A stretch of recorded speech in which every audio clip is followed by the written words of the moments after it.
All right, I think we're ready to start. Um, my name's Ali Asani. I'm the director of the Prince Alwaleed bin Talal Islamic Studies program at Harvard, and also part of the South Asia Institute here at Harvard. And we're really delighted to collaborate and bring this speaker series, Muslim Societies in South Asia. It's a year-long series, and this is the third talk in the series for the fall, and then the series continues in the spring. Our speaker for today is a very dear friend and also accomplished scholar of religion and anthropology in South Asia, Frank Korom, who thankfully is just across the river from us at Boston University. He really has a remarkable background. His scholarship intersects with so many disciplines, not just anthropology and what we think is anthropology and religion, or but also he's interested in music, he's interested in Sufism, he's interested in different arts and crafts. So it's very difficult to actually pinpoint him into one particular area. He's really, I would say, a kind of a Renaissance type of a scholar. His broad range of interests, very difficult to pinpoint in one area. And I actually have been recently reading a book of his, it's the Jose Trinidad, which is focused on how the the Shia festival of Muharram, commemorating the martyrdom of Imam Hussein, how that is manifest in the context of Trinidad in a very interesting way, but it just shows you the range of the kinds of things that he works on. And and of course he's won many fellowships, awards, and so without much ado, thank you, Frank, for accepting our invitation to come across the river and join us again. Okay. And give us. Last year he was here in a different forum where he talked about the Baba Muinuddin, who's a Chishti Sufi based in Sri Lanka, and then the Tamil connections with that. So anyway, so welcome. Well, thank you, Ali. It's always a pleasure to come across the river, as we say over there, and participate in events over here. And thank you all for coming out. I know it's the end of the semester, and many of you are busy grading or writing term papers and doing other such things. So I'm pleased that you were able to come and hear what I have to say. As you may have read on the blurb that was posted, this is a project that has been going on for over a decade now. I started working in the village I'm going to talk about today back in 2001, and it's been quite a journey from then until now. And I want to share with you some of my thoughts about the idea of religion as it is manifested among this group of people known as Patuas.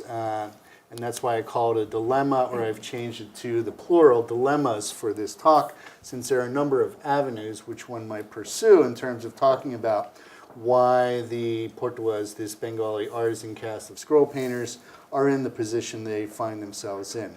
So I'm going to read for you a few opening paragraphs to give you some context, and then I'm going to give you some visual vitamins. I know at this time of the day a lot of you are tired, and maybe this will sort of help you stay awake and pay attention, and then at the end I'll try and make some concluding remarks which are more theoretical in nature.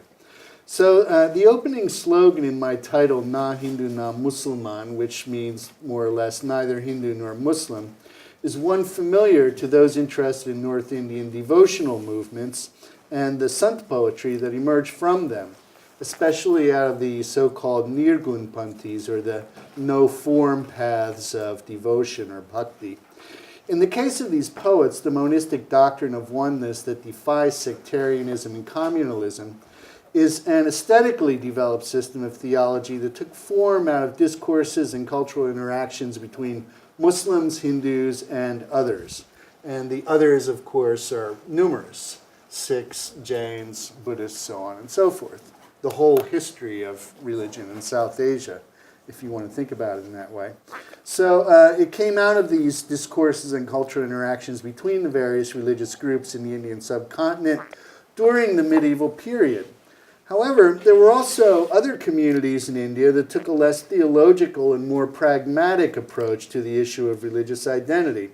The Patuas, with whom I am concerned in this presentation today, are one such group. Their history, though contested, is ancient, with references dating back to at least the 2nd century before the Common Era.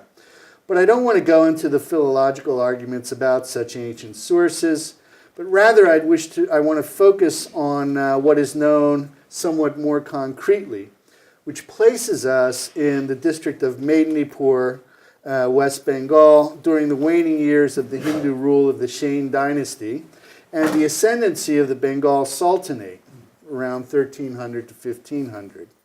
And then, of course, the Mughals came in. So this roughly marks the period of medieval history in Bengal. Now, Medinipur took on a reputation of being a hotbed of revolt and civil unrest, since it was largely inhabited by the most oppressed and dispossessed tribes and castes. And again, I know all these terms are problematic, so we have to put the quotation marks on such terms as tribes and castes. Prior to British rule, the area was run predominantly by jungle zamindars, landlords who called themselves rajas or kings.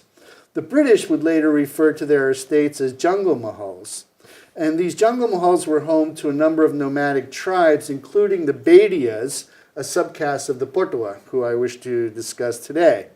As the British East India Company appropriated more and more land, these tribal tenants joined the zamindars to rebel periodically against the colonialists. Medinipur officially came under British rule in 1760, but because it was a jungle-manifested area straddling a borderland, if any of you know that area, it's kind of, still today even not very well developed, as I'll point out in a moment. The district was prone to all kinds of interventions, including predatory raids, the Maratha invasions that came from the west, levies imposed by these zamindars or rajas, forced exactions from various armed religious mendicants, etc. So all of these causes hampered development, and as late as 1800, the region was still 2/3 jungle, that is to say, uninhabited. The tribal and low-caste tenants of the jungle mahals held land by feudal tenure, but would fight for the zamindar to whom they were loyal to exact revenue from others. That is, I've heard it described by various people as the plow and the club. So when you weren't farming, you were out beating people over the head with a bludgeon or a lathi. As the British brought about the decline of the zamindari system through land reform, the majority of the low-caste and tribal tenants became dispossessed of the former zamindari estates as they were being dismantled and divided into what came to be known as patnis, or lots of various size. So the village Noya, which I will show you some pictures of in a moment, was one of these areas, and I've been working there, as I mentioned, since 2001, and I've been studying or learning from a group of people known as the Patua. The Patua are, of course, a low-caste peasant population, among many others of these tribal and nomadic groups who were permanently dispossessed of their land and any claims to feudal land claims and so forth. After independence, the area remained largely rural and agrarian, and it remained heavily politicized. And those of you who know the area know that in the 1970s, it gave birth to the Naxalite movement in West Bengal, which was forcefully put down by the Communist Party of Bengal. So with this background in mind, then, let me then proceed to present to you my talk tonight, which focuses on not one particular historical past, but a variety of pasts. So we can ask ourselves, who are these Patuas? The Patuas, by the way, officially now are known as Chitrakar. Chitra being picture and kar from the root, the verbal root for to do. So picture makers, they go by both terms. In Patua is the local term, Chitrakar is the official term that's used in the census, are one of these dispossessed peoples I was discussing. And their origins are rather uncertain. I mean, as I mentioned, there are references that go back to the 2nd century BC. But the problem is that the term Chitrakar means different things at different times, right? So these are the philological debates that I mentioned, which are very contested. So a potter can be a Chitrakar, even though he doesn't make pictures. But anyone who is involved in making something could be called a Chitrakar, according to some philologists who have studied this issue. So it's uncertain whether the Patuas actually belong to this category known as Chitrakar, or whether it was something that was added later. To complicate matters even more, there's another group of people known as Partikas, which come from the same root that Patua comes from, and it has to do, again, with making art out of leaves. Okay, so the term Parta is there. And there's a lot of debate about all this. I don't want to get into it here because it's really, we don't really know. There's not good evidence to make a case. What we do know is that they received some mention in the 13th century in a Sanskrit text that we know was first published in Bengal, known as the Brahma-Vaivarta Purana. And in that text, we read that the Chitrakars were cast out by angry Brahmins because they were doing art according to unorthodox means, right? But the text does not tell us. That's one shloka among thousands in this text. And for those of you who don't know the Brahma-Vaivarta Purana, it's an important text in Bengal because it really lays out the system, the caste system there. In the Shane dynasty, the whole system was revamped, revised, and different caste groups were giving different hierarchical statuses. And the Brahma-Vaivarta Purana is the text that really elaborates on that Kulin system that was created by Bolao Shen. So in any case, this text is important because it mentions them, but it doesn't really address why they were kicked out, right? It just says, Brahmins were angry with them, so they cast them out. But then we have various narratives in the oral tradition that tell us a little bit more about how they came to be who they are today. So one story goes that Shiva was coming out of a celestial meeting with all of his peers, and when he was walking out of this meeting, he happened to see a Patua painting with a boar's hair brush. And when they saw Shiva approach, when this Patua, this painter, saw Shiva approaching, he took the brush and put it in his mouth as a sign of embarrassment. So Shiva cursed this scroll painter and said that you will be cast out of Hinduism and you will join the first, pant or religious order that you encounter.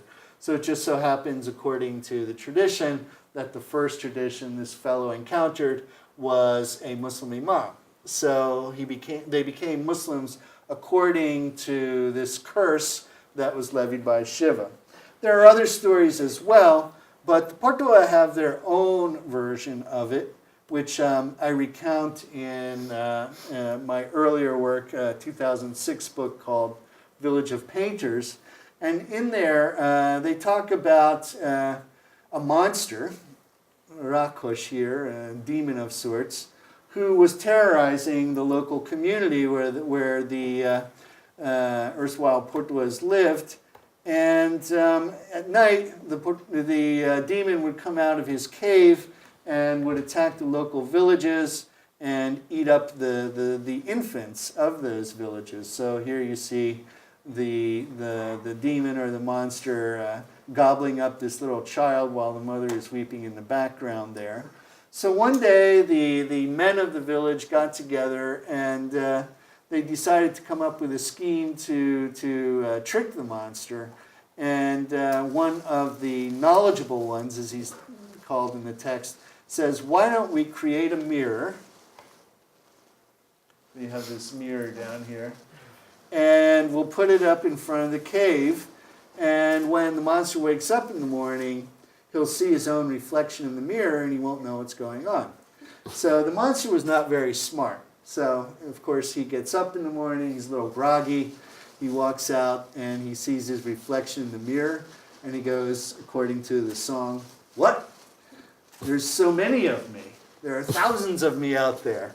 And so he starts boxing with the mirror, which leads it to shatter. And suddenly there are thousands of monsters, thousands of these rakhashas all over the place, which leads him then to commit suicide down here at the bottom.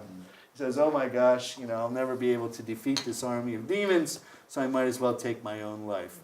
Now the men of the village who came up with this plan come back, and they see him lying there dead, and they discuss how they might get this message out to the rest of the locality, so they decide to make scrolls, which you see here, right?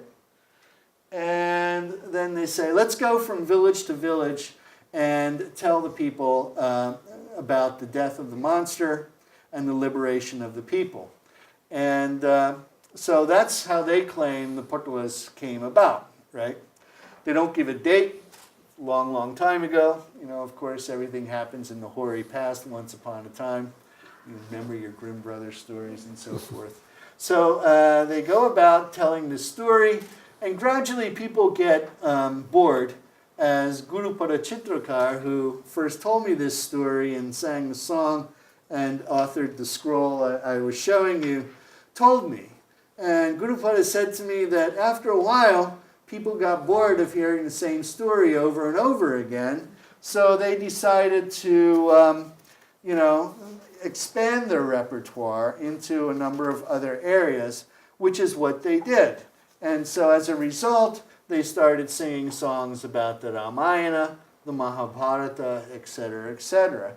And so their corpus expanded, but one thing that is for certain, they were nomadic, they moved around regularly from place to place, from village to village, where they would seek patronage from the headman, who would give them a night's lodging, provide them with some commodities, cloth, foodstuffs, and so forth, and they would provide an evening of entertainment. So not only did they sing songs from the epics and provide religious instruction, but they also brought news, right? When you think about it, this story, the monster story, if we were to hear it on the evening news, on CBS with Dan well, he's no longer there, but whoever it is that replaced him, this would be a current event, right? There's this monster who's destroying the villages, and the Pentagon is plotting some kind of, thing to bring it under control. Similarly, they were bringing this news around, and they were also then singing songs. So they were both, one could say, disseminators of information. They were itinerant journalists, but they were also, a part of religious teaching and so forth.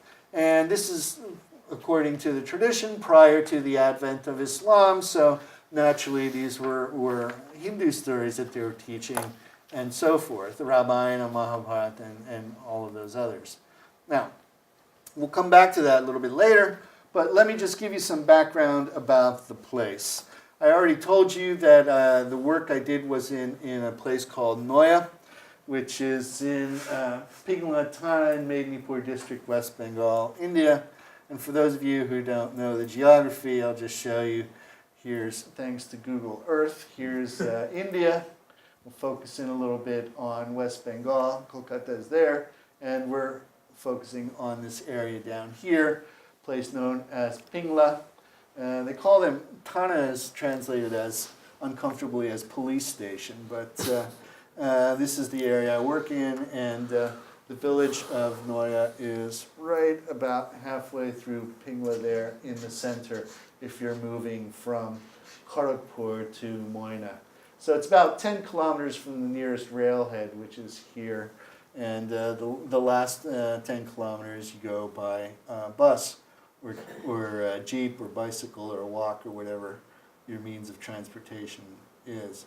The village is one of those places that if you blink, you miss it in a bus, and it's just one road that runs through the center. It's primarily agricultural, as I mentioned earlier. Most of the houses are made out of mud and thatch, although that is changing, as I'll suggest to you. These are just some pictures to sort of give you a sense of what the interior of the Patua Para or the Patua neighborhood looks like. And gradually, more and more people are starting to use tin. They're replacing, as they become more wealthy, they're replacing the thatched roof with the tin, which, climatically is not a very good idea because, if you're staying in an adobe house with a tin roof, it gets pretty hot, pretty darn hot in the summertime when it's,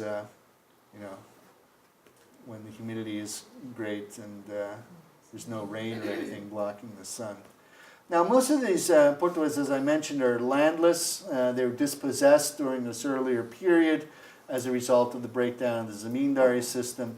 But now some of them are starting to acquire lands and becoming empowered thereby, as I want to suggest at the end. The Para itself, the place where the Patuas live, here you see the entrance going into the village, and this is the interior. One could say is really in the middle of Noya. On one side you have the Muslim neighborhood, and on the other side you have the Hindu neighborhood. So literally they're betwixt and between, right, to use Victor Turner's term. That is, they live majkhane, as they call it, in the center of these two areas, right? So they don't actually live with the Muslims, nor do they actually live with the Hindus. They have their own place right on the side of the road, as you can see here, right? That's the road, and that's me hiding behind a tree, but this is the road here, and that's the path leading into their para, or neighborhood. So in a sense, you could say they're liminal, as Turner would call them, betwixt and between.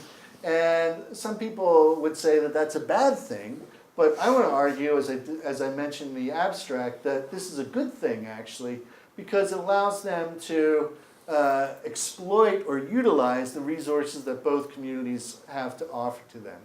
So this is kind of the layout of the village. As you see, there's this main road leading in that I showed you in the pictures. There's a second main road here leading in. But these houses that are in the front here are the first ones that visitors encounter as they enter the village, right?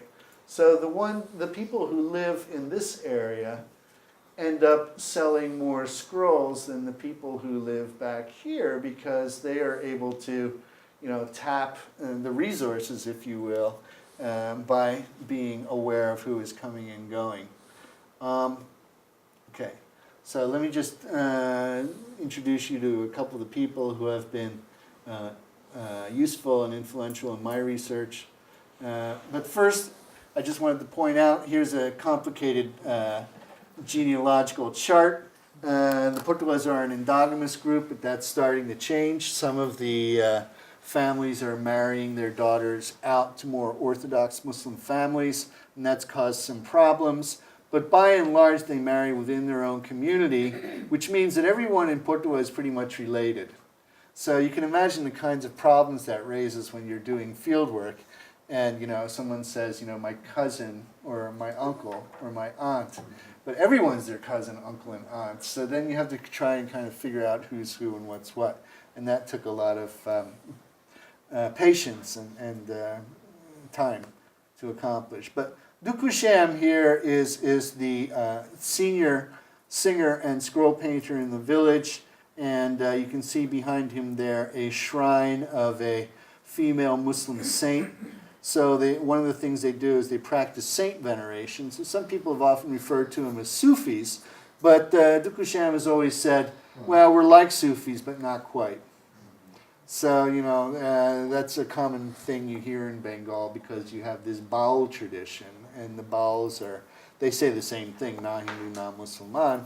But then they have difficulty trying to articulate exactly what it is they are, because they're like Sufis, but not quite. But in any case, they do what they call pujo to these, for these saints on a regular basis. There's a nice little film that Akosh Uster at Wesleyan made about Dukusham here, where it shows him going through his daily routine at this particular shrine. So he's the one who basically taught the younger generation, such as my friend Gurupada here, to sing and paint. And Gurupada is one of the few literate scroll painters or Patuas in the village. So as you can see here, he writes out his new compositions, memorizes them, and then paints a scroll to go along with the composition, as does his cousin, Monu here, and their uncle Sham Sundar, who is one of the first people to settle this village of Noi after independence, and his niece, Sharno, who is the sister of Muntu. It all gets kind of complicated after a while. And their niece, Monimala, who is here teaching her daughter how to sing the song of a Muslim saint known as Shottopir, who is very well known in eastern India, but has achieved some fame and notoriety because of the translation that Tony Stewart did of some of the stories about him. So in any case, those are some of the people. Here are 3 generations of Patua women. Rani Chitrakar, who painted the 8th scroll, I'm going to show you later on, her daughter and granddaughter. As you can see, they don't veil. They generally look like Hindu women. And this is part of the problem, you see. That's why they have this liminal status. They're not completely accepted by Hindus because they're impure, they're low caste, but they're not accepted by Muslims either because they don't pray 5 times a day, so on and so forth. But as I'll show later on, they practice the rituals associated with both communities. So just very quickly, to give you a sense of their livelihood, they make something called part, which is a scroll. They're narrative scrolls, usually vertical in nature, but also they do some horizontal ones like the one you saw earlier, Shottopir. So here's Gurupada sewing some commercial poster paper together with regular cotton thread. The paints that are used are sometimes synthetic, but nowadays they're trying to market themselves as being more sort of organic. So they've gone back to mineral and botanical paints that they mix up in these coconut shells, and then they use to paint, as you can see, painting the borders first. Then after they're all completed, they recycle old saris to create backs to these paintings, which are then laid out into the fallow fields in the sunlight to dry. So the sense you get here is that these scrolls were originally not being made for commercial consumption, but rather they were props for a performance tradition, right? In other words, they were selling their songs rather than the scrolls. But one of the major things that happened in the 1970s resulted in a reversal of that, right? Where people became less interested in the songs and more interested in the scrolls, and that's due to the advent of other forms of media, right? So television, film, film, television, and video, and now DVD and so on, are taking over, and they've lost their traditional system of patronage, so they've gone into the commercial market, right? Which is something I'll come back to later on. So what do they paint about? Originally, they painted scrolls about Puranic themes, their term, not mine. Puranic from the term Purana. These are songs from the epics and the Puranas. Here's one from the Ramayana, and another one from the Ramayana. You see Ravana there seducing Sita, and then he manifests himself. There's the battle. Mahabharata is also there. Here you see an image of Durga in her famous form of Mahishasura Mardini, and the beheading of Ganesh, the birth of Ganesh, and so forth. And then local ones such as Monasha Mongol here, the snake goddess, which is so pervasive and popular in West Bengal. And for now, take note of this figure over here, because I want to come back to that image there. Or maybe even this one is a little bit better. Let's go with that. But then they also cater to the Muslim population. So they have narratives, ballads that they sing about figures such as Shotto Pir, who I mentioned before. And this is one based on the story of Gaji Pir. So there are a number of these saints, Muslim saints, that are also part of the repertoire. They also have songs for Bon Bibi, some of you might be familiar with her, and a number of others. But by and large, you could say that they sang songs traditionally about Hindu gods and goddesses coming from the Puranas and the epics. And of course now with a new clientele coming in, they also paint Christian themes. So here you have the Stations of the Cross on cloth. But then they also do some what they call shamajik or social scrolls. These started in the colonial period. Here you see a dissident being hung from a watchtower during the British Amal. Then there are whimsical ones such as the spoiled daughter-in-law who languishes there while the mother-in-law is in the threshing room doing the work that she's supposed to do. And at the end of the song she says, well, if you don't like it, I'll go find another. Husband, that is. Then they also sing songs about, health and medicine, rural care, and so forth. The evils of dowry. Here you see a woman committing suicide, and they've been collaborating with a number of NGOs, such as the World Wildlife Fund, so advocating on the care of trees and the planting of trees. This is the infamous flood, Medinipur flood of 1971, where it's clearly political in nature. The politicians flew over by helicopter but never landed, and here you have all these bloated bodies and everything, and dead fish and animals floating down the river.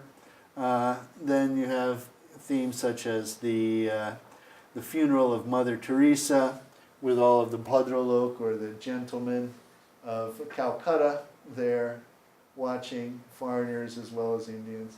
And I guess they're all considered Bhadralok because they're all wearing glasses. So that's supposed to imply that they're intellectuals. But there's a twist to that story coming. And of course, the evils of cinema, boys and girls getting together.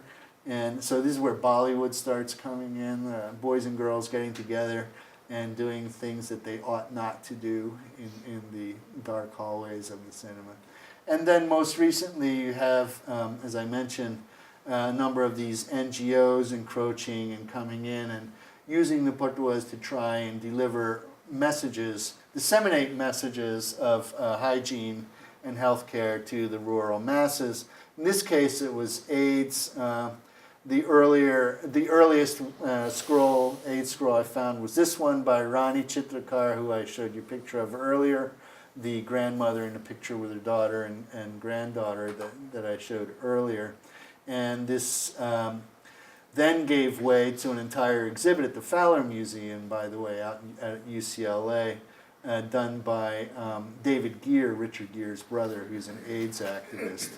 And it all began here in Noya, despite the fact that they weren't really given very good information about what AIDS was. So they often referred to it as the Bideshe Rog, the foreigner's disease, and so forth, and all kinds of bizarre, stories about how it came to India and so forth. But gradually over time they changed. Now, back to the theme, I know I'm digressing a lot here, but back to the theme of religion among the Patuas. The Patuas always feel that they are betwixt and between, not only physically, but also ideologically, right? So when the incident with the Babri Masjid occurred in the early 70s, they painted, sorry, not in the early 70s, in the early 90s, they painted this scroll. Some of them started painting these Babri Masjid scrolls. And this is one such, a frame from one, two frames from one such scroll done by Gurupada Chitrakar. And let me just read you the text because it's very interesting. It's in my book, Village of Painters, but since we don't have that here, let me just read it very quickly. I'll skip the refrains, which are repetitive, but it goes something like this. We are the human race, one mother's offspring. Some of us became Hindus, again others became Muslims, one mother's offspring. Adam's wife became pregnant. Sabil and Kabil took birth. These two brothers took two religions. Look, there's proof in the scriptures. One mother's offspring. We're the human race, we're all one mother's offspring. Marang Burung is what the Chantals call him. Again, the Christians say they call him God. And the Muslims call him Allah, and the Hindus say Bhagwan. But we're all one mother's offspring. We are the human race. Kind of sounds like Michael Jackson in a way. But in any case, it goes on like this for a while. We're the human race, one mother's offspring. Usurping religion, politics wanders from place to place. Abandoning all that, everyone should live in harmony. In the name of religion, fighting and killing place after place. Abandoning all that, sir, everyone should live in harmony. That which is God, or the term they used here was Ishvar, is nature, Prakriti, itself. Today, though, science is giving proof that we're all one mother's offspring. Sort of, the paleontological Eve in the Olduvai Gorge or something of that sort. We are the human race, one mother's offspring. Hindus and Muslims are all brothers and sisters. But aside from human nature, there's no actual religion. So human nature here is, again, Prakriti. How could we fight with these brothers and the sisters? How could we fight with them? Everyone should just simply get together and be happy and not worry. Let's go out and say together, we are all one mother's offspring, one mother's offspring. So the Patuas kind of pride themselves in not engaging in communal politics, right? And so what they do is they try and alleviate the tension between different groups, but they get caught in the middle all the time. So when things happen, they're always at the center, politically and ideologically and so forth. And there's not very little they can do about it. They get manipulated a lot by different groups of people, but as I want to argue at the end, in a way it's also empowering for them to inhabit this liminal zone in the middle. Now, another thing that they've engaged in recently are notun themes, new themes, and they draw on sensationalistic things such as the film The Titanic. And here you see one frame from the Titanic with Leo there and Kate going at it in the middle. And then they have another genre in which they call Ajab Ghotana, or strange events. One is, and these they often get from history books that their children bring home from school, right? Many of them are illiterate, so they ask their kids, "What'd you do at school today?" And they tell them a story about King Louis and the French Revolution, or about how an atomic bomb was dropped in Hiroshima and Nagasaki, or about how Indira Gandhi was assassinated by her two Sikh bodyguards, or about what they call the Oil Trade Center, rather than the World Trade Center, where we see these Led Zeppelin-like things flying into the Twin Towers. And as I mentioned, I started my work in 2001, so I went there just months after this event happened, and it was a very delicate time to be doing research there. But what happened was, the day I arrived, there was a drama troupe coming through town, a jatra troupe that came through, and they performed something called America Jolce, America is Burning.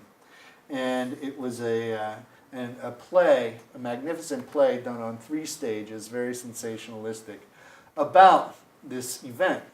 So you had George Bush on one stage, you had, Tora Bora on another stage, and in the middle you had India and Pakistan, and all of these things were going on. And of course it leads to the war in Afghanistan with the Northern Alliance kicking the Taliban out, and bin Laden then fleeing off to the Tora Bora caves. So other new contexts, as I mentioned, these are not just these new themes aren't simply elements that crept in the most recent period, but as I mentioned, they go all the way back to the introduction of cinema. So this one is called Shadhinota, or Independence, sometimes called 1947. And it shows you a moving theater, a moving film tent that goes from village to village. And there's the film playing in the background. And in the song it says, people come by all kinds of modes of transportation. You got the carts, you got people coming on cows and bicycles and all sorts of other things.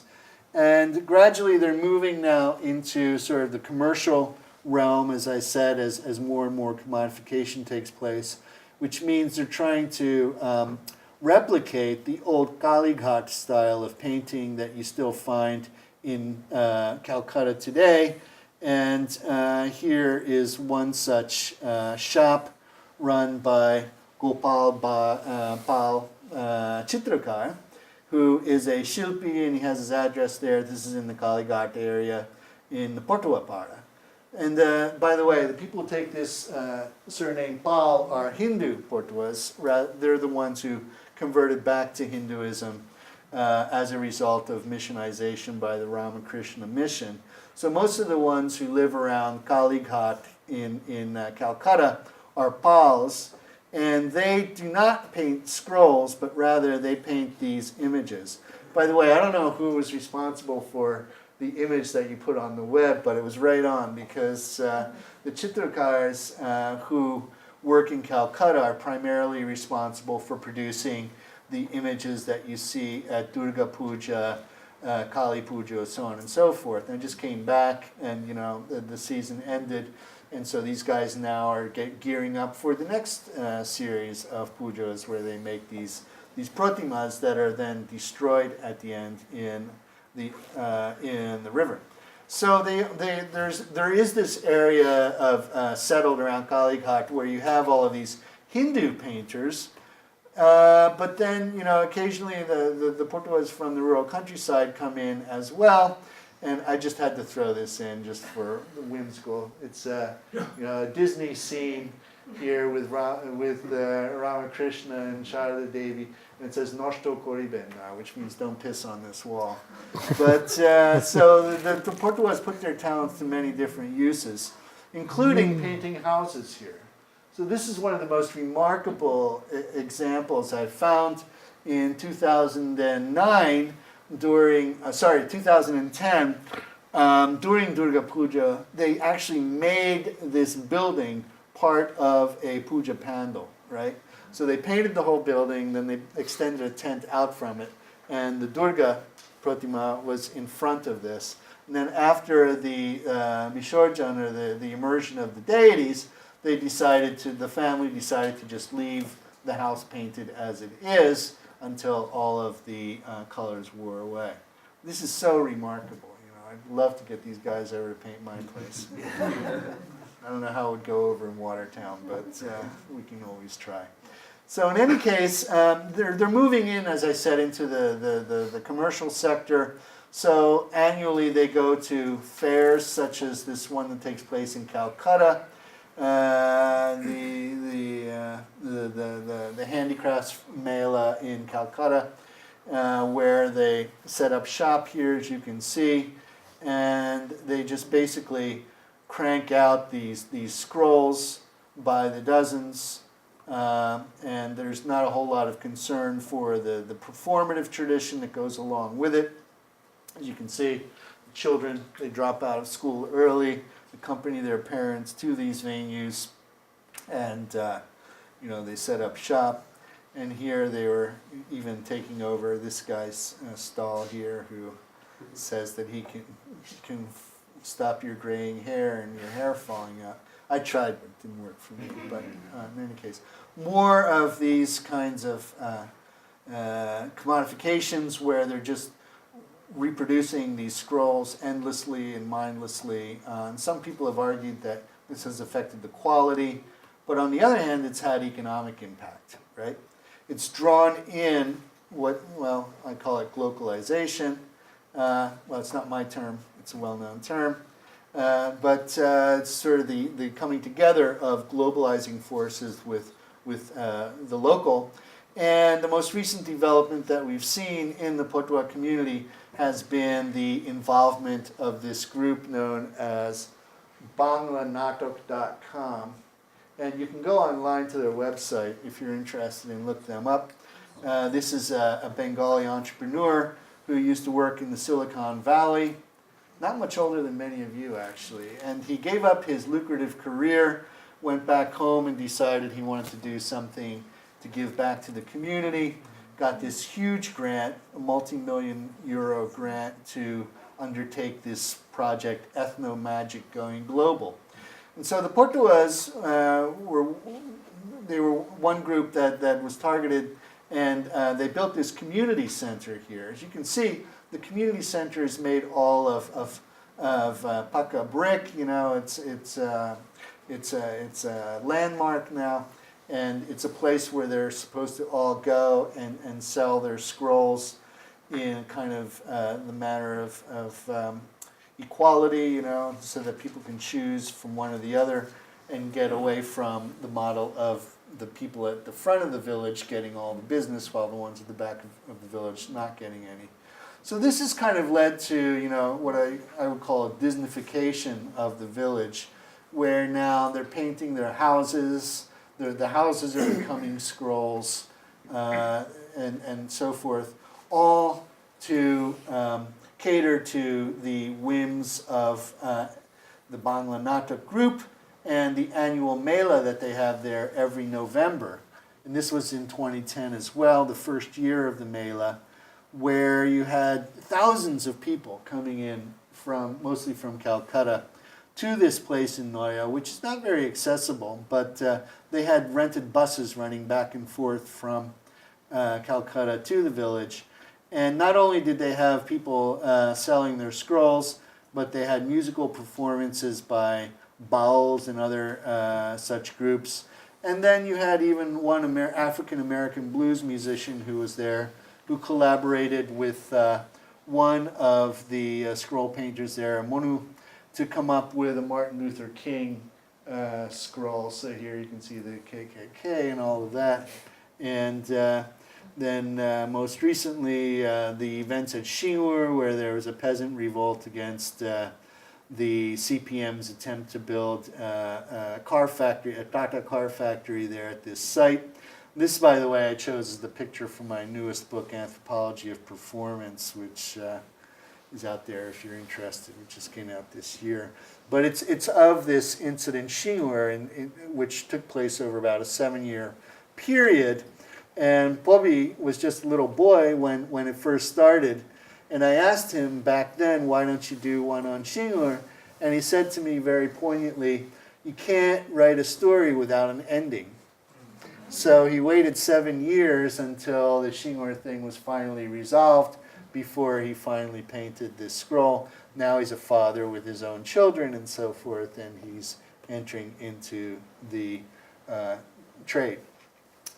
Now, you also have, as a result of this Mela, a number of day trippers coming in, such as this guy from Calcutta, this guy from Brazil. And so he's an anthropologist, by the way, and he's there languishing, having his tea while they're all working hard, painting a scroll about Portuguese slavery in Goa for him, which is the topic of his PhD dissertation. And so, they've received a lot of media attention as a result of this Bangla Natak project and so forth, which some say is good, others say it's bad, right? Some say people come and they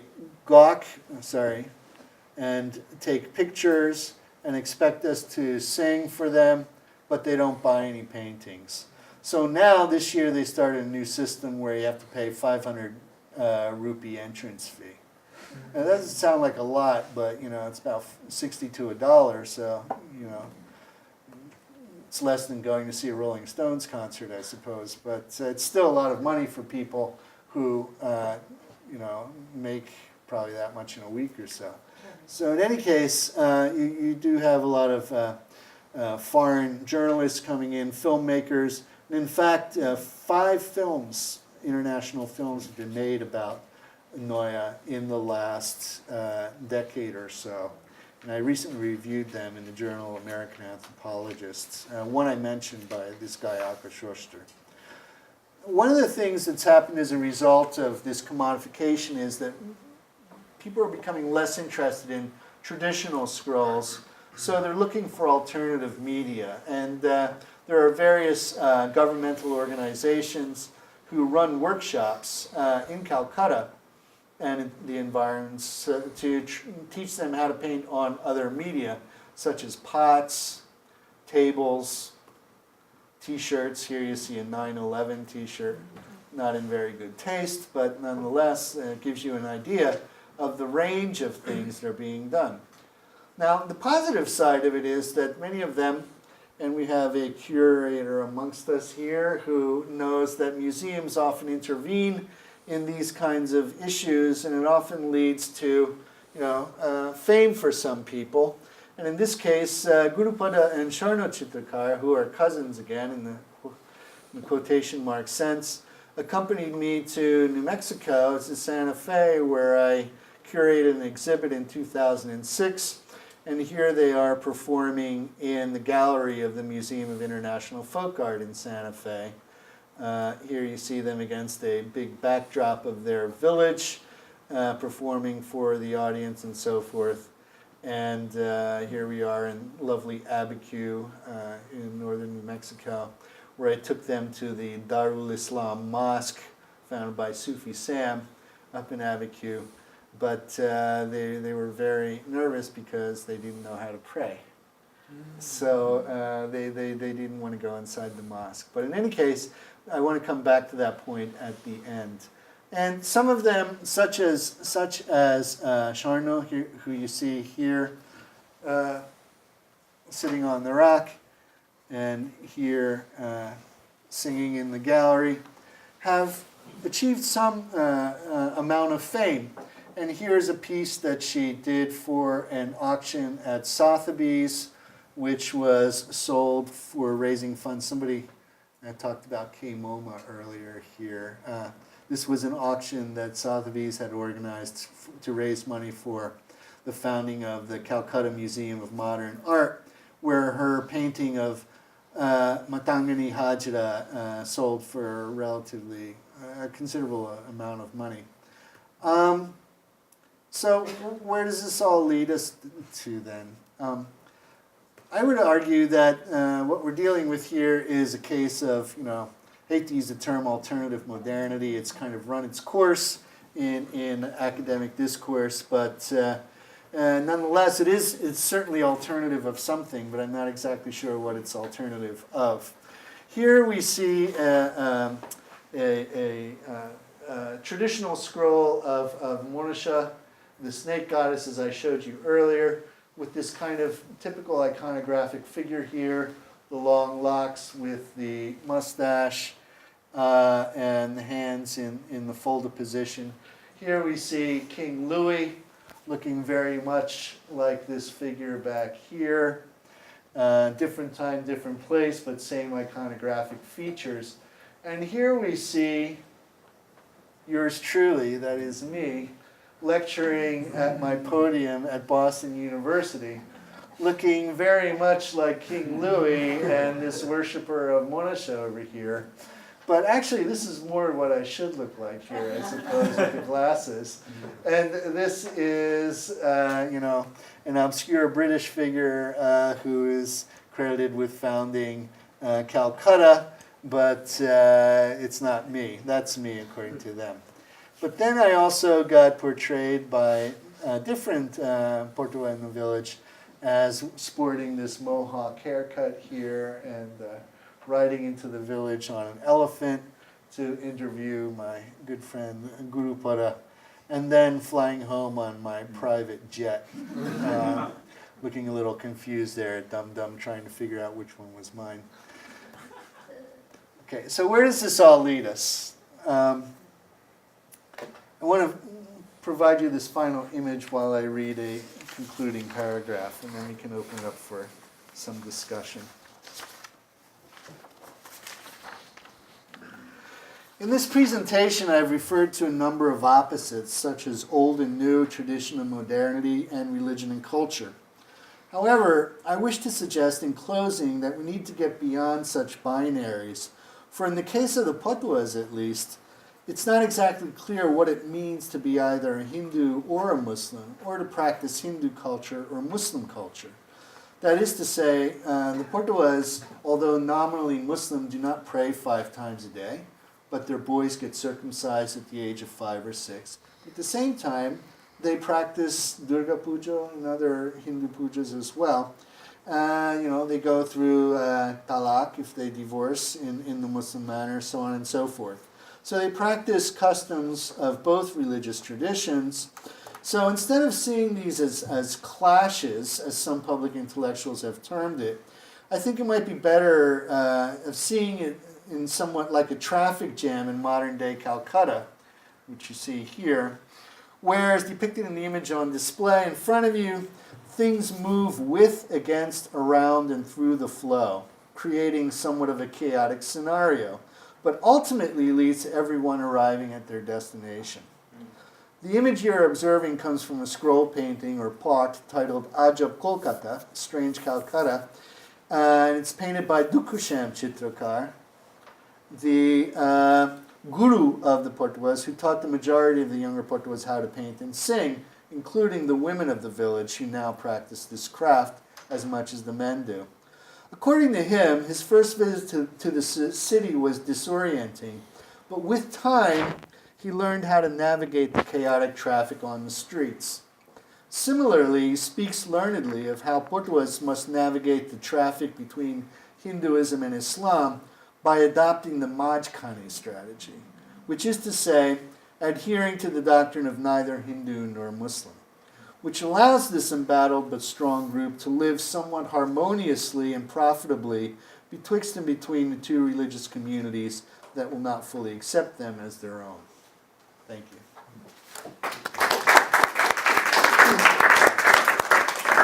Okay.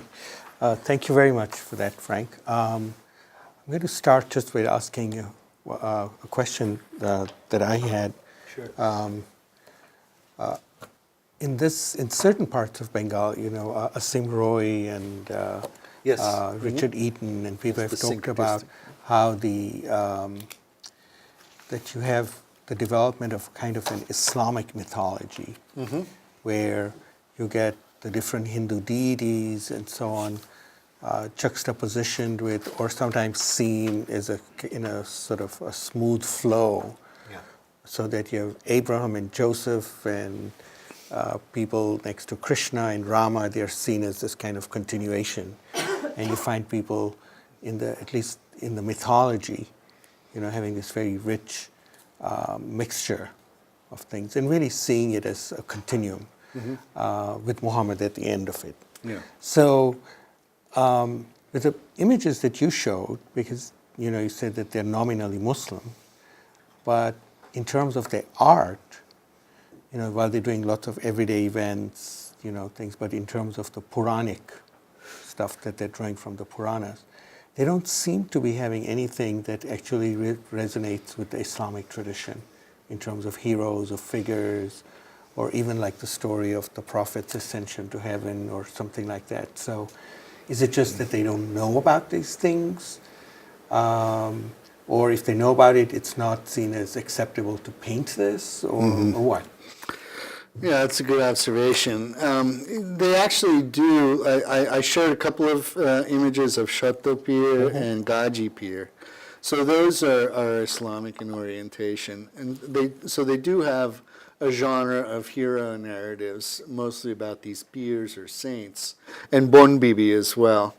And then they also do, they know songs about Karbala and so forth, so they do the Muharram as well, but only on demand. But because demand is so slim and so rare because of, the obvious reasons, their clients are by and large, their patrons by and large are these Hindus who commission them to paint these pandals like that house for the Durga Puja, or to paint the scrolls and so forth.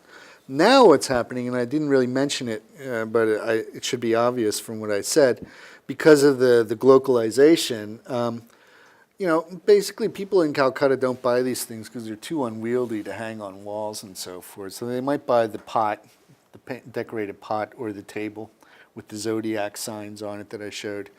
But mostly the people who are buying the scrolls are foreigners. And one anecdote I can tell you is there's a group of Swedish art students who came from Stockholm. And there was about 20 of them who came with their professor.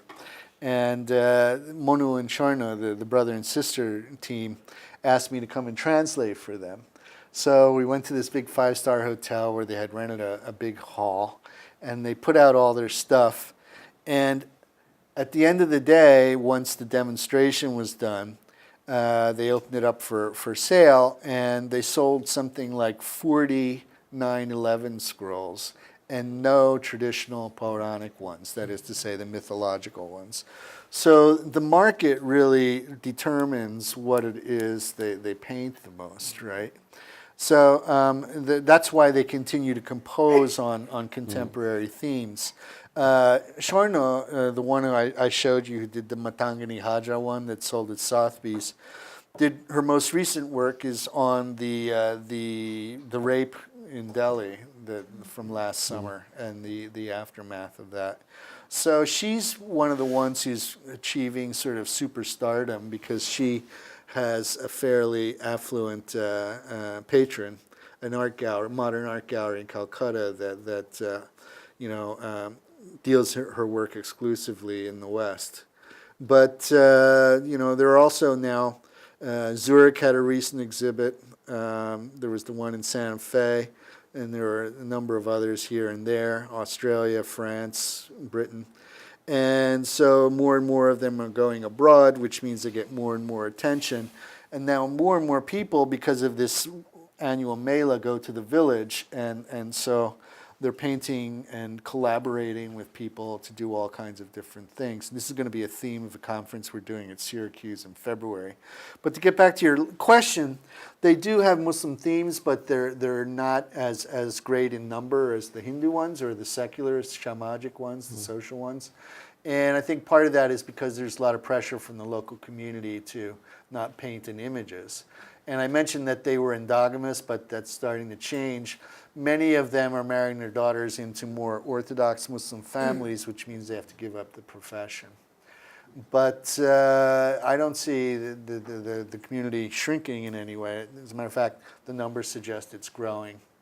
And then when I started out, there were 36 families. Now it's up to like 47 in just a decade because of these. They don't live in extended families. When they marry, they move out and build their own hut. And then, so the number has been growing quite significantly. The difference is, of course, that they don't sing so much. They're more or less painting and not composing as much. So Dukusham here feels that that's part of the degeneration of the tradition. He says, the real tradition is about singing and painting, that you can't have one without the other, right? It's a performance tradition. Okay, we'll just open up. Yeah, please. I have two questions. One, given the nomadic past of these Chitrakas, do you think they're allied at all with other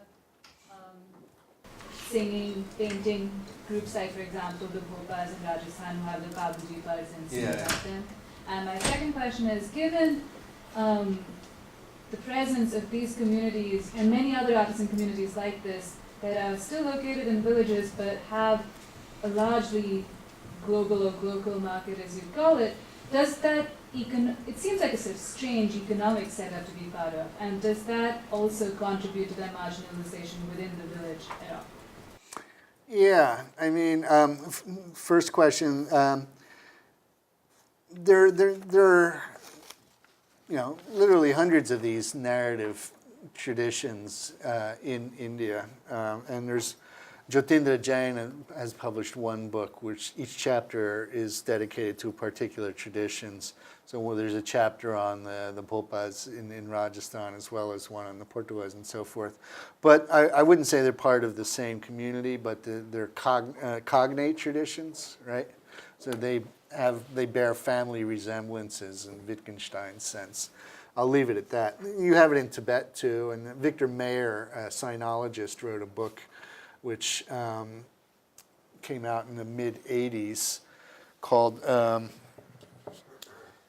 can't remember, Painted Narrative, I think, where he's focusing on Tang Dynasty narratives, but he argues that it originates in India and then disseminated out from there, and he has all kinds of fancy maps that show how it disseminated all over the place, in that old diffusionistic tradition of directional diffusionism. But your second question is a little more complicated because, as I mentioned, some of the Portuguese are more charismatic than others. The ones that have learned some English especially get more patrons. And so while some are getting very rich, the rest of them toward the back of the village are still, they remain in really utter poverty. And some of them are have indoor plumbing now, and these tin roofs, aluminum roofs that I showed you and so forth. Whereas in the back, I mean, they're still living without any electricity and so on. So it's really, they have this Three Musketeer ethos, all for one and one for all. But really, when it comes down to it, it's every man for himself. And one of the things Bangla Natak tried to do by building that community center was to encourage them to get together and share the wealth, spread the wealth around a little bit. But there's a lot of infighting. I don't want to paint this romantic picture of everybody living harmoniously, but it's very competitive, and so on. So some are getting very wealthy while the rest of them lag behind and suffer. Ali, are you monitoring or shall I? Yeah. Yes. Oh, thank you very much. I'm very impressed by your impressive lecture. So my specialty is the application of Islamic law. So probably related to your question. So how these people, so you said they are a kind of non-Muslim. So how they applicate the Islamic law into the marriage as well as the inheritance. So you mentioned the dowry to some extent. How Indian dowry and Islamic bridals coexisted in this community, and how they divide their estate when someone died. Are they based on the Islamic law or the very traditional or communal manner? Yeah, earlier they had their own what they called a gondush, which was like a panchayat system where they had a body of people who were responsible for adjudicating all these kinds of issues. That has broken down I would say, in the last 4 decades or so. So now, basically, they argue each case independently, and if it has to go to a regional court, they do. But they usually try and do it amongst the two families. And so, generally, most of them are landless, so land is not an issue. How does scrolls? Scrolls they kind of share. Like when the two that came with me to New Mexico, they came like Santa Claus with these sacks full of these scrolls. And I would say that maybe half of them belonged to other people in the village. And somehow they didn't keep, score or keep accounts on paper. But Gurupada said to me, well, I'll give, each person their cut when I go back. And somehow he magically was able to retain all of this in his head. So when he went back, he gave everybody their cut. And that's why I say, they have this all for one for all ethos. But of course, when we were in New Mexico and people were looking at the scrolls, he would always try and sell his, right? And that if somebody said, well, no, I like this one, and he would say, you sure you don't want this one? Okay, I'll give you this one. And then he would sell it to them for whatever he could get, and then he would get a cut as the middleman, and the rest would go to the person back home. So that's how they work. But with inheritance and so forth, it's a little more complicated. Because the one case where I showed you the picture of the three women, the grandmother, the daughter, and the granddaughter, that girl got yanked out of school at 14 and married off to someone outside of the Patua community. And then after she got pregnant, he ran off and didn't have any money. And so she just basically moved back in with her parents.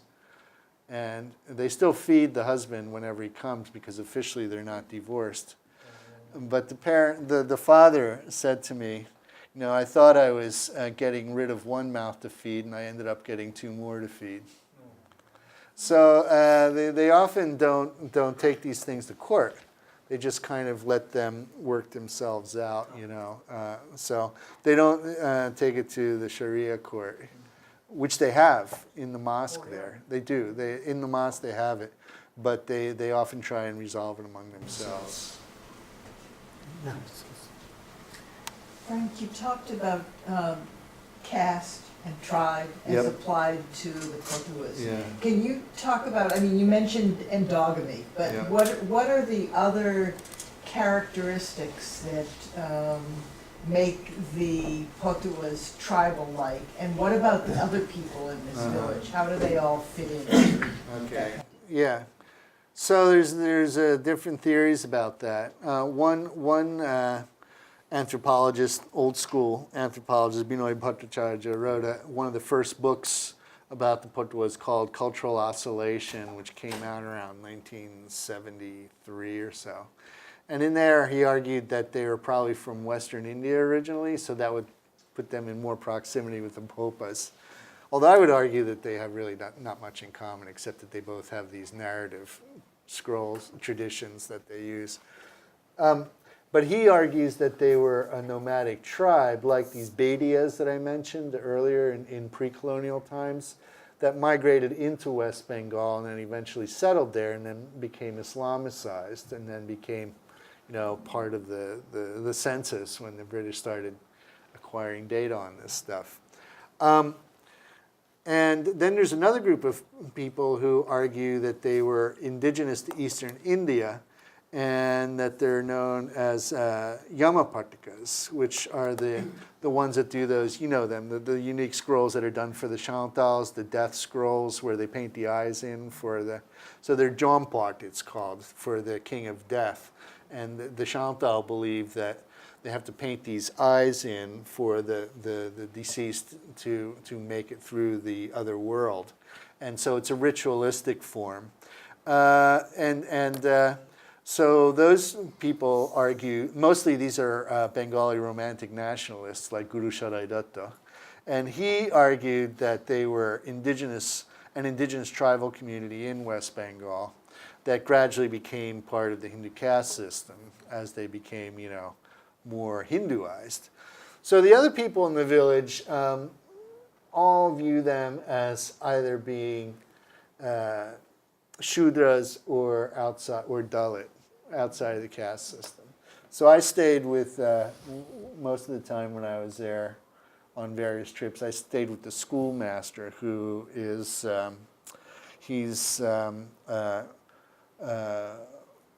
Boisho, sort of in the middle. And he wouldn't allow them to come into the house. I would always have to see them out on the street or in their garden area. While the house was being constructed, he allowed them to come in, but once the house was consecrated, they weren't allowed back in. So they're definitely considered low caste and polluted. And the Muslims, on the other hand, don't fully accept them as being Muslim because they don't pray 5 times a day, they don't do all these other things, yet they're nominally Muslim because, as I said, the boys get circumcised and so forth. But they don't go to the madrasas and they don't learn how to practice Islam correctly. So they're not considered to be authentic. And so that's why they're nominally Muslim, but they're kind of in the middle. The majority of the people who are, the majority of the Hindus in this area are in this middle area, agricultural castes, right? So they're not Brahmins, and they're not Shudras. So they're above Shudras but below Brahmins, and this is part of how the castes were reassigned by Bolal Shen during his reign. So that's kind of how they fit in. They don't really fit in. That's why they have their own neighborhood. Yeah. Two questions on this side, maybe one at the back. Thank you very much for a very fascinating talk. And actually, I have a bunch of questions and I will ask only one. Okay. You used the term religion several times. Yeah. And my question is very simple. To explain their so-called religion, mitigating to Islam and Hindu, to what extent the modern conception of religion itself is applicable for their concept? Yeah. They want to explain them all. Are you in HDS? No, actually, I'm an anthropologist. I'm in Harvard MT. Okay, good. I was just curious. I was going to ask you that, but so yeah. I mean, I didn't get into that, but of course, the term religion is a loaded one, and it goes back to Wilfred Cantwell Smith's famous book, The Meaning and End of Religion. And the term that they actually use for religion is dharma. They don't use deen. They don't use any of the Arabic or Persian terms. They just use the Hindu dharma. And most of their vocabulary is taken from Hinduism. They're not educated people, as I say. So, most of them don't have a kind of formal education in Islam. And one guy who claims to be, a hafiz, someone who has memorized the entire Quran, when you ask him to recite, it's just gibberish. I mean, he's just... But people are impressed by that because they think he actually knows what he's doing, So that's why I say, they're seen as being kind of marginal by both communities, by the Muslims and the Hindus. But yeah, you're right. The term religion is a Western concoction. It's a product of modernity and doesn't really apply. And that's why I said at the end there that I want to get away from these, binaries between religion and culture and so forth. And that, there's a lot of good work now by people like that Ali mentioned and Eaton and now Tony Stewart's most recent stuff. People didn't think about divisions between religions in the same way in medieval India that they do in the West, right? So the term doesn't really work very well in that context. And even now, I mean, it's complicated. If you ask someone, Apna Dharma Ki, which is what is your religion in Bengali, one of them told me Hindu, and another one said, Boisho. So, sometimes it refers to caste, sometimes it refers to sectarian affiliation, sometimes it refers to where you're born. I mean, the terms are limitless, right? And then if you ask what is your jati, your caste, they'll say Hindu, right? So, or what is your caste? What is Muslim? So I mean, the terms, there's a lot lost in translation, right? Like in the Bill Murray film. And I think that we have a long way to go. Tony Stewart talks about equivalence, where you don't necessarily try and alleviate distinctions. You just kind of accept them by drawing analogies between different things. So equivalence is recognize difference while at the same time recognizing that we all have to live together, right? And so this is what they do. That's why I said they're embattled. They're in the middle, but at the same time, they're negotiating that, and some of them are becoming empowered by it as well. I'll ask you a couple questions afterwards, but Sure. so I do research on Balfour peers in Bengal, and one of the places I spent some time also has one of these research centers. Yeah. Do you know this in Gorbanga? You've been there. Mm-hmm. And so there's a lot of tensions because the research center sponsors certain artists and sends them on tours, and then they just don't have anything to do with other artists. Are there some similar? Are there some similar conflicts in the places you went? Yeah, I think that, you know, they have this kind of hit and run mentality, Bangladesh, where you go in and you start something and then you don't follow up necessarily with it long term. You know, the fact that you have to be engaged for sometimes decades to see these things through suggests that you can't simply go in there and start a program and then pull out a year later and leave it up to them to do it on their own, right? Self-sufficiency happens over time. I used to work for the Ford Foundation where they used to pour millions of dollars into these projects, and once the money ran out, the whole thing would crumble. Because they would give all this, they would write a big check and then they wouldn't follow up by doing workshops and seminars and how to manage these grants and so forth, right? So if that's something you're interested in, we can talk more about it afterwards. And just one more related question. I was thinking of this thing where they're not placing themselves within either religious community. Do they have an esoteric religion, any Shahotia influence kind of thing? Yeah, that's why when Dukusham says we're like Sufis but not quite, they have their own kind of eclectic worldview, which is based on all kinds of stuff. And, you know, it's really kind of, you know, a mixture of everything. And I don't want to call it syncretic because that term has been so criticized over the years, but it really is a blend. And you ask 100 people, you get 100 different opinions. Okay. I think with that, I think we'll go to that side. Yeah, and then we can. Thank you. Well, I have hundreds of questions, but the first one, the simplest one, what language do they speak? Bengali. Bengali. But they have their own caste dialect, which is distinct from the standard Bengali. Okay. So one thing, they seem to be on top of everything that has been happening through human history. And it's reflected in their songs and it's reflected in their scrolls. Yeah. How could they have this kind of information or this kind of magic? I don't know what, but how is it possible that they are on top of everything that is happening in human history? Well, as I said, you know, sometimes that's a blessing and a curse. I mean, you know, there's a lot of misinformation that they have too. So, like their views on AIDS, for example, they're not trained in epidemiology, so they have, you know, a lot of their theories about AIDS started out as bestiality, essentially, humans having intercourse with other primates, lower primates, and so forth. But they get it through the radio, through newspapers, through hearsay, gossip, things like that.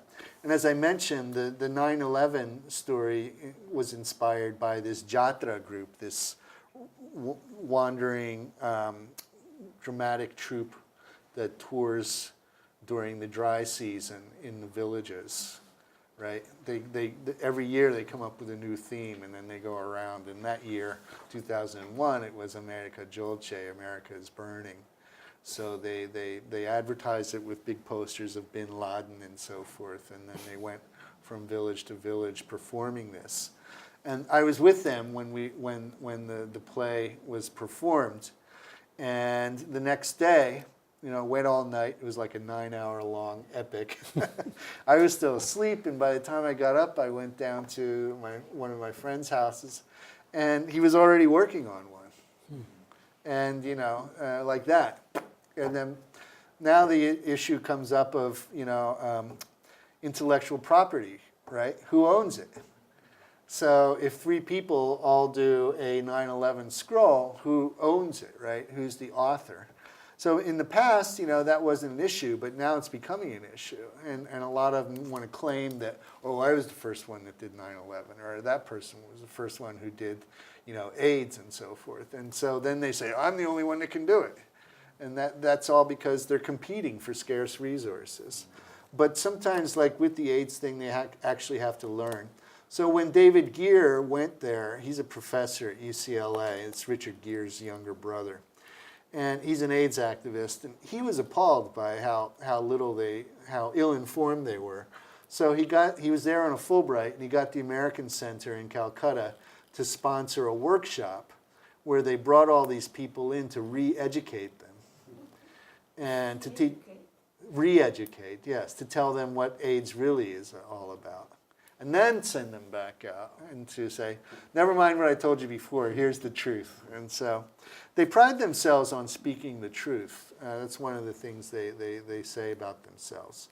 But yet they don't always know what the truth is, or if there is such a thing as truth. But they try their best. Do we know what the truth is? That's what I'm saying. I mean, if there is such a thing, it's an ideal type. But they try and do their best. Yeah, so we'll have that, and then I think you had a question too, right? And then So I had 2 kind of brief queries. One is, you mentioned some of the Patuas marrying outside their typical, in a sense, if I can put it. Yeah, not to Hindus though, to Muslims. Yes. So the question is, so typically, is there a slant of women marrying or men marrying? Is there a Women slant? marry out. Right. So it's a typical model of hypergamy in anthropology, where the goal is to marry up. So the woman tries to marry up and out of the community. And so the women who are brought in, so to say, do they pick up? And become Oh yeah. Patuas? So what are the kinds of families they are coming from? In a sense, for those families which are, let's say, more mainstream Muslim, if you will.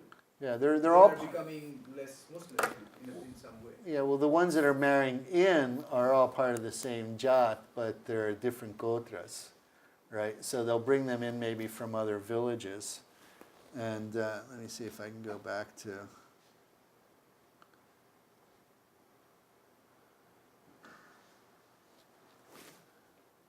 That doesn't matter, but I showed you a picture of Monimala here with her daughter. Where was it? Here. Yeah. She married into the community, and she didn't know how to paint or sing. And then Dukushem, the guru, taught her. It turns out she has this magnificent voice, and she's very charismatic, and so she doesn't speak a word of English, but yet she became one of the most successful women in the group, because she, learned the tradition very quickly, learned how to paint. She's fairly attractive, so she was able to move into that urban market and find patrons in Calcutta and so forth that were willing to buy her stuff. And a lot of times it works through middlemen and women, where people in Cal will buy something and then sell it to somebody abroad. The second question I had was, so in some of my interviews with the Patuas, what they have told me, just to go... Same place in Noya? No, in Kalihan. Yeah, the Baal. More visiting from Okay, yeah. Pingla, essentially. Don't Yeah, need Chitrakoot and people like Yeah, that. yeah. And the idea was that in this generation, some people are taking more mainstream Islamic names. Is that a trend you find, or it's kind of... They actually have 2 names. They have a Hindu name and a Muslim name. And so they'll use, when they're with Muslims, they'll use the Muslim name. And when they're with Hindus, they'll use the Hindu name. That's how it works. So normally they refer to each other by their daknam, which is neither Hindu nor Muslim. So, Montu is his Hindu name is Monu, and his Muslim name is Munish or something like that. I can't remember exactly, but everyone has two names, and then they have a nickname, a daknam, that they use in the village with each other. And the uses of these two names differ in what way?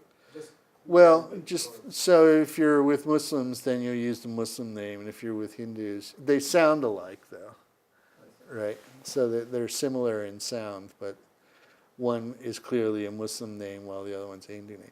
And you find this in the diaspora as well, like Hari in Trinidad becomes Harry, for example, right? And Ali, I suppose, could become Al, and so forth, depending on where you are, and so that's normal. My name originally, I'm from the northern part of what used to be Yugoslavia, but Hungarian descent, and my name is Ferenc. Nobody could pronounce it when we got to New York, so they say, what's the American equivalent? So my uncle said Frank. So from Ferenc, I became Frank. And similarly, I mean, that's what they do. They just use, whatever name sells for them. All right. Okay, so we have one question there, and then we. Yes. My question is about the land system, because during the British days in India, certain castes could not get land. I hope that is finished now. Now everyone can buy land in India. That's the first question. Yeah, I mean, these guys, Gurupada kept hoping that he would make $7,000 so that he could buy enough bighas of land to be self-sufficient. That was his goal when we were in New Mexico. He kept saying, another $1,000 and I'll be able to buy enough land so that I'll never have to buy rice again. That was his goal. And so, yes, foreigners cannot own land in India, unless you're married to an Indian citizen. I'm reminded of the Thug movement in Central India and Western India during the British days, 19th century. Well, in that case, many of the Muslims living in those areas, Hindus who had become Muslims to save themselves from the caste issue in a way. But once they became thugs, it didn't work. Once they became thugs, they oscillated between the two religions because of the subservience to the Kali Devi.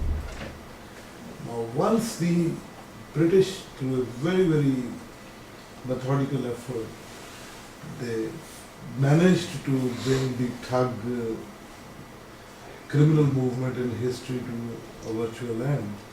They reverted back to Islam, those who had started praying before the Kali Devi. So in their case, can we look at it from that angle, that the life figures of humans and animals, they are prohibited in the Islamic traditions, so they keep moving between the two religions to paint these things? Well, that's why I said in the beginning that their choice was based more on pragmatism than crisis of conscience.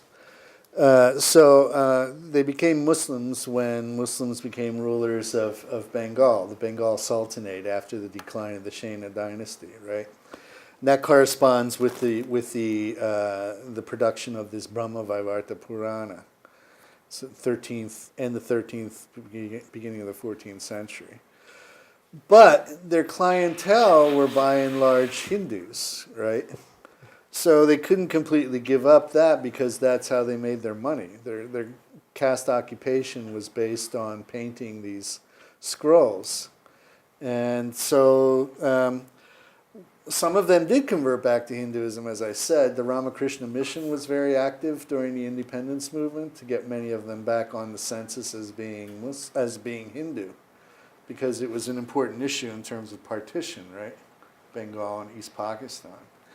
And then most of them who became Muslims then continue to be Muslims now, like all the people in the village here. They just don't practice. Some of them drink, They don't eat pork, but they drink, and they don't pray 5 times a day. But like I said, the boys get circumcised, and they practice talak and various other. But then they also do Hindu stuff, puja and so forth, Durga puja and Kali puja and all of that. So it's a very complicated issue. I don't think there's an easy answer to that one. Every case has to be analyzed individually. Yeah, and of course it reminds, in other parts of India, you have a very rich tradition of popular Islamic art, where you have all these themes like going to Trucks Kaaba and and trucks and the Miraj scenes and Sufi piers and so on. So there is a very rich tradition. It's just Absolutely. conspicuous here, and I think it's just who their patrons are. Yeah, exactly. That is determining There's what that the nice theme book is. by Jamal Elias on That's right. Aisha's cushion that just Yeah, came out. yeah. By the way, I'm teaching a course on visual piety in South Asia in the Divinity School here in the spring, if any of you are interested. Plug. All right. Okay, so you have a question? Yeah. Well, you answered a part of my question. I was going to ask you how they were regarded by Ramakrishna. I get the movement. I guess they were recruited. By the man Ramakrishna or by the movement? Well, okay. The Ramakrishna It must have been- mission. Okay. It must have been. Yeah. But they were accepted, I mean, as. Also, what I was Yeah. wondering is, do they have any dietary Restrictions? do Well, they like I eat said, meat? oh yes, they eat meat, but they don't eat pork. They'll eat beef. Oh, they will eat beef. Oh yeah, when they say mangsha, they actually mean beef. Mangsha is the word for meat. Okay. But, if they go, they use pata. So when they use the term mangsha, they're actually referring to eating beef. So that's another reason Hindus kind of abhor them, because they consume beef. And during Eid especially, they'll sacrifice if they can afford it. Sometimes a bunch of them will contribute together, and they'll do one cow for the whole extended family. But this includes the Ramakrishna Mission Chitrapurs, or they are No, separated? no, those are separate. So most of those guys in Kalighat, to take the name Pal, they're Hindus.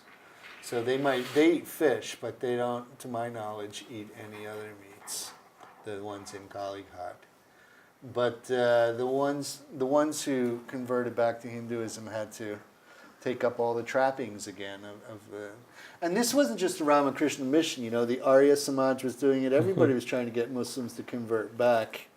And the Arya Samaj was very successful in the Punjab. There were mass conversions of Muslims back to Hinduism. And the reason for that was they got an upgrade, like your frequent flyer miles. Yeah. They got upgraded to Kshatriya. That was their bonus they were originally Dalits, untouchables, that got upgraded to Kshatriya for going back to the Hindu fold. And this was serious. I mean, during partition, people were concerned about numbers, And Dayanand Saraswati especially was worried that Muslims would eventually take over from Hindus because they have larger families and they don't use birth control and all of that. I doubt Hindus used it back then either, but the fear was that Muslims would eventually come to outnumber Hindus, and that it would really become literally Hindustan or Muslimistan rather than Hindustan. But of course, that's just fantasy. But they do have some dietary restrictions. The men smoke a lot, unfortunately, which is not good for their health. They have high rates of diabetes. But they don't eat pork. That's the concession they give to their Muslim brethren. But they do occasionally drink, especially during these utshavs or festivals. And some of them smoke hashish and ganja and things like that. All right. I think we'll stop here. So thank you very much, Frank, for this wonderful presentation. And talk about another group that defies categorization. You have to accept them for who they are. Yes, so, exactly. all right. Thank you so much for coming again, and Sure. hopefully we'll have you back again. Okay. All right. Thank you so much. Thank you.